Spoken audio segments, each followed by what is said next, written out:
رمضان کے مہینے تک ہمیں شیطان کے وسوسوں سے، اس کی بری باتوں سے، اس کے بہکاووں سے خلاصی مل جاتی ہے۔ 30 دن کے لیے اللہ سبحانہ تعالیٰ ایک بہت ہی اچھے زبردست خوبصورت بنکر میں آپ کو بند کر دیتا ہے شیطان سے محفوظ کر کے۔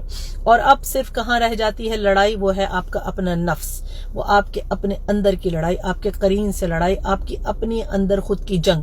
تو ہمیں یہ سمجھنا ہے کہ اس جنگ کو ہم نے کیسے رکھنا ہے برقرار، رمضان کے بہترین فائدے کیسے اٹھانے ہیں۔ اللہ تعالیٰ نے ہمیں مختلف رول سے نوازا ہے، ہم بیویاں ہیں، ہم مائیں ہیں، ہم بیٹیاں ہیں، ہم بہویں ہیں، ہم بہنیں ہیں، ہمیں ہر رول کو پلے کرنا ہے، لیکن ان سب کے ساتھ ہمیں یہ بھی یاد رکھنا ہے کہ سب سے اوپر ایک رول آتا ہے، وہ ہے اللہ کی غلام، اللہ کی بندی۔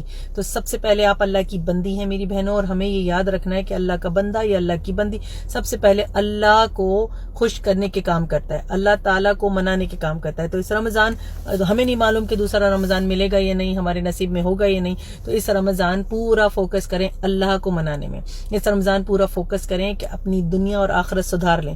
پکوڑے سموسے بنانے سے گریز کیجئے، کم بنائیے، صرف ضرورت کے لیے، زندہ رہنے کے لیے کام کیجئے، لیکن ایسا مت کیجئے کہ سارا فوکس آپ کا کھانے پکانے پہ ہو اور بینکٹ سجانے پہ ہو اور گھر والوں کو اپنی ریسیپی سے امپریس کرنے پہ ہو، کیونکہ رمضان دوبارہ نہیں آئے گا یا پکوڑے سموسے یہیں رہیں گے، ٹھیک ہے؟